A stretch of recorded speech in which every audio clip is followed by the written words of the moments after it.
On y va ? Radio Anthropocène. À l'écoute du changement global. Bonjour à toutes, bonjour à tous. On se retrouve sur Radio Anthropocène pour une édition spéciale d'un lieu repère à l'autre dédié à la bibliothèque de la Part-Dieu en compagnie de Julie Bernard et Florent Othello, membres du collectif l'ALCA. Bonjour à tous les deux. Bonjour. Bonjour. Alors pour commencer, vous allez nous rappeler très rapidement ce qu'est l'ALCA. Alors l'ALCA, c'est un groupe de recherche et de création sur la ville et sur l'habité. On est architecte, chercheur, artiste et on essaye de penser la ville depuis ses marginalités, depuis ses marges, et depuis et avec en posant la question de la précarité comme fondement de la réflexion. Et ce qui nous intéresse vraiment, c'est de faire entendre la voix des personnes en temps précaire, de regarder l'hospitalité des villes depuis le prisme des précarités. Et donc actuellement, vous menez un projet à la bibliothèque de la Part-Dieu. Est-ce que vous pouvez nous en parler ? Alors oui, on a eu beaucoup de projets en amont sur les questions d'hospitalité donc dans la ville pour les personnes en temps précaire. Et là, on s'est décidé à se consacrer un bon moment sur les différents lieux de la ville, dont celui de la bibliothèque de la Part-Dieu, donc une des plus grandes bibliothèques de France, qui est un lieu refuge pour beaucoup de personnes qui n'ont pas forcément d'abri.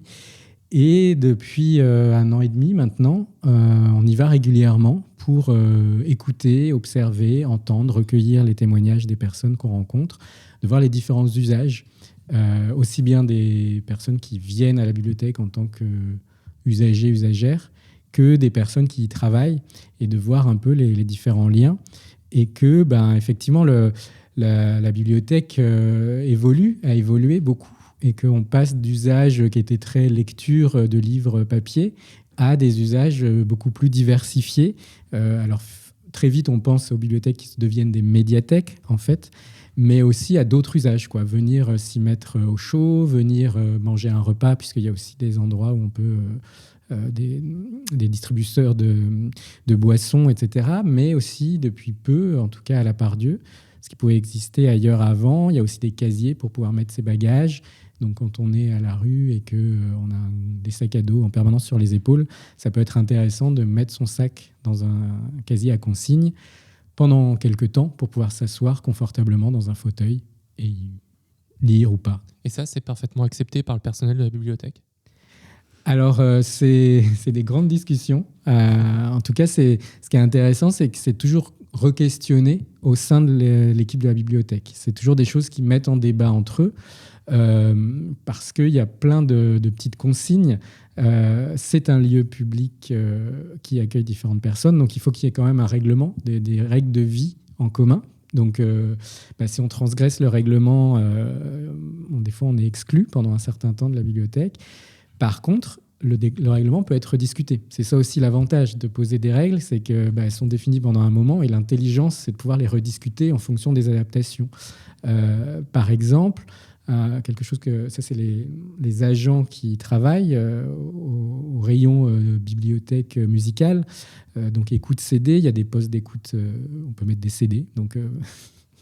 les objets d'une certaine époque dont certains ne sauraient même pas ce que c'est, mais en tout cas voilà, il y a des temps, des fauteuils, des canapés où on peut s'installer, et cet endroit-là, ce lieu-là au sein de la bibliothèque a évolué dans le format.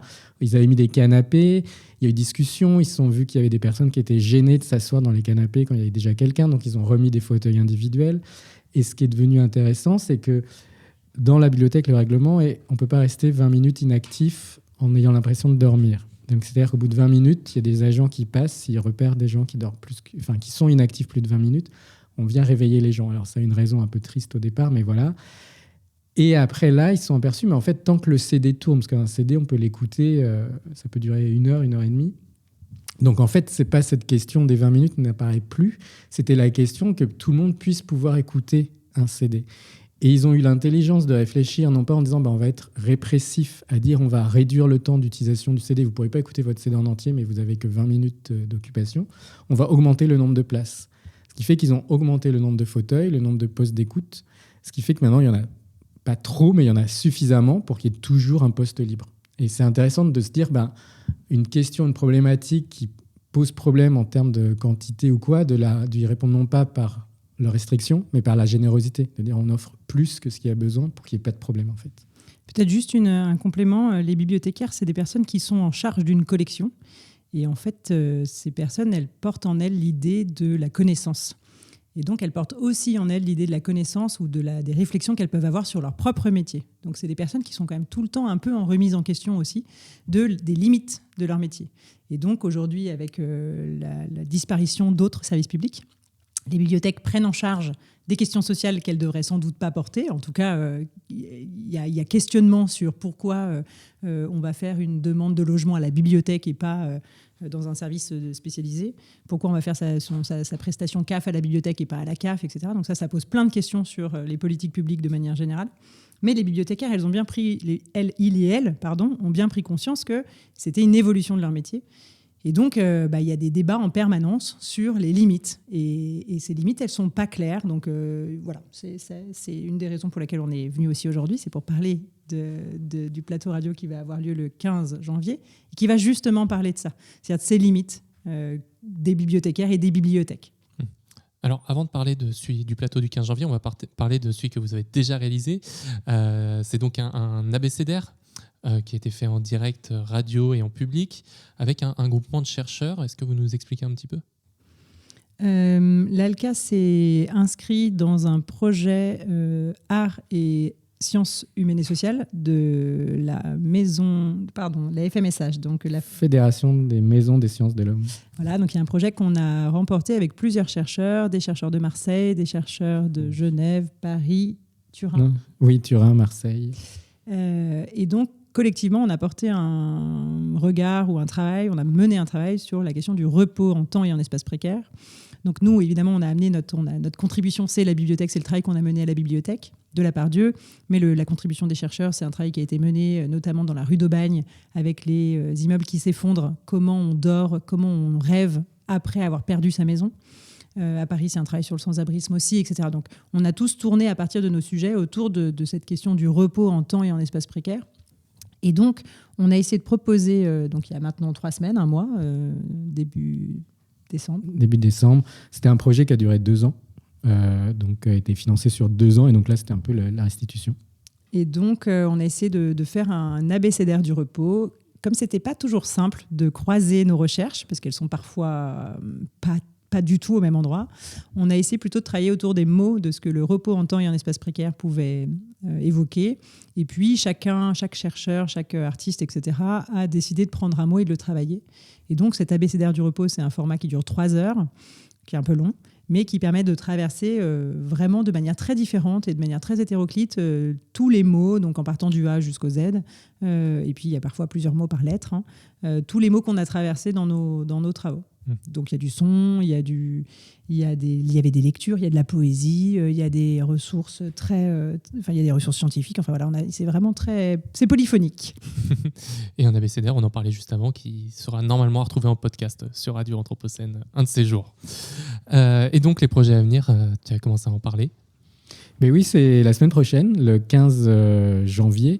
On organise un nouveau plateau radio en direct, toujours de la bibliothèque de la Pardieu, dans la salle de conférence cette fois, avec 2 invités. Donc c'est plutôt sous la forme d'une table ronde à 3 parties, avec 4, on va dire, avec le public aussi, qui est invité très vite à poser des questions, à s'interroger avec nous, puisque l'idée, c'est de réfléchir ensemble aux bibliothèques, comment elles peuvent faire lieu commun, pas au sens péjoratif de l'expression figurée de lieu commun, mais comment on fait vraiment du commun ensemble dans ces établissements que sont les bibliothèques municipales, que ce soit à Lyon ou ailleurs, en fait. Comment ces derniers lieux où tout le monde est accepté de manière gratuite et inconditionnelle, sont un vrai lieu refuge et permettent de faire société ensemble.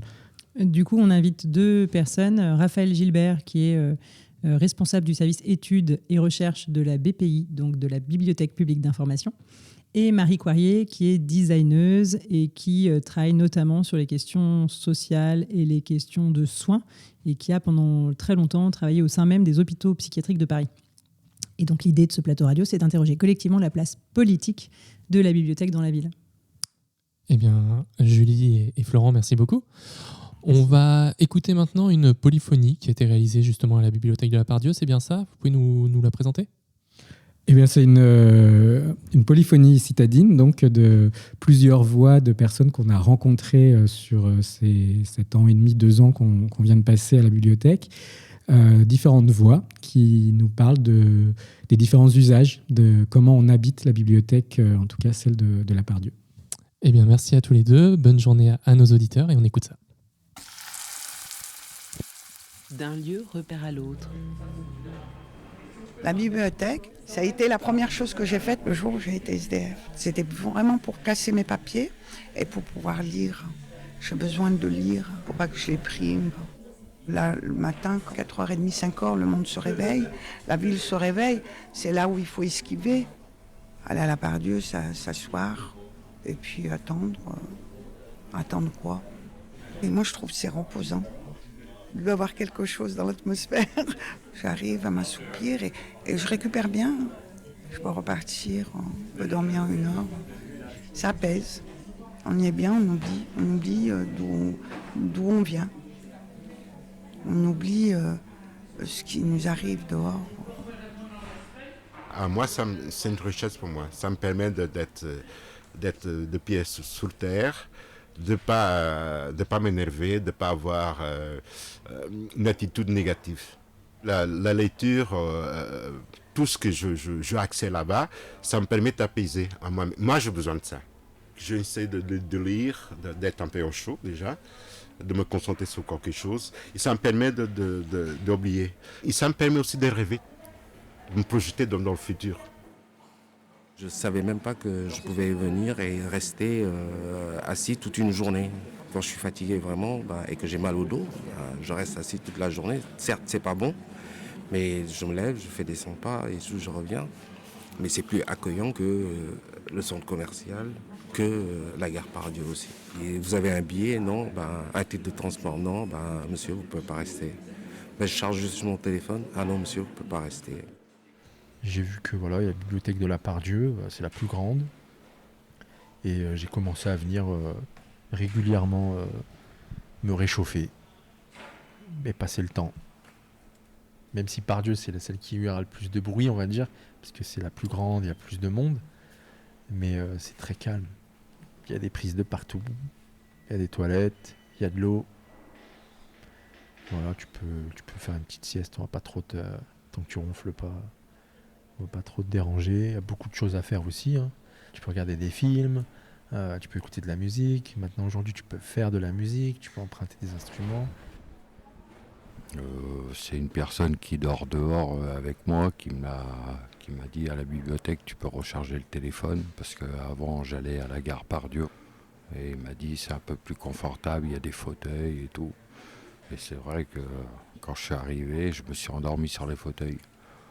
Pas direct, mais avec la chaleur et le confort des fauteuils, je me suis assoupi. Mais au bout d'un moment, il y a une personne de la sécurité, une dame, qui est venue me taper à l'épaule. « Ça va, monsieur ?» Et j'ai ouvert les yeux, je lui ai dit « Oui, ça va, ça va. » Et c'est là où j'ai compris que c'était pas un lieu pour trop dormir non plus. Après, je comprends qu'on n'a pas le droit de se reposer des heures et des heures et des heures. Mais comme moi, une personne qui vit à la rue, c'est un lieu où on peut se reposer quand même. Beaucoup de rencontres dans la bibliothèque. Des gens qu'on ne connaît pas, qu'on ne côtoie jamais. Voilà, quoi. Et quand on les rencontre, ça fait du bien. Ça réchauffe. Voilà, quoi. C'est pas comme si c'était dehors, dans la rue. Moi, je vous dis, j'ai qu'un camarade, parce qu'il est SDF aussi avec sa valise. Bon, on aime bien venir ici. On papote pas vraiment parce que c'est de la fatigue de l'extérieur qui fait qu'on ne discute pas beaucoup. Mais voilà, du fait qu'on se voit, on peut se faire garder les affaires quand on a une petite course vite fait à faire ou quand on va fumer la cigarette. Les gens voilà, qui papotent, qui sortent leur ordinateur, l'autre qui lit, l'autre il se bourrine le crâne à chercher je sais pas quoi. Il y a un petit peu de tout, donc je peux faire tout le tour. Si j'ai posé mes affaires, j'ai un petit peu des fois la flemme de déplacer, donc je déplace carrément le fauteuil. J'essaye aussi de cacher mes affaires pour pas que ça fasse tache dans le salon. Tu peux te cacher, on va dire, un peu, t'isoler un peu, voilà. Pas forcément cacher des gens lambda, c'est plus se cacher des gens de la rue. Tu croises toujours les mêmes têtes et tout. T'évites un peu les gens que tu veux éviter, mais tu vois d'autres gens aussi. Donc c'est important de voir le monde réel, quoi, de voir les gens de la vie de tous les jours, les étudiants, les gens qui lisent des bouquins. Tu te sens peut-être moins clochard quand tu es dans des lieux comme ça. Ouais, bon, moi ici, je me sens comme je suis chez moi, tu vois.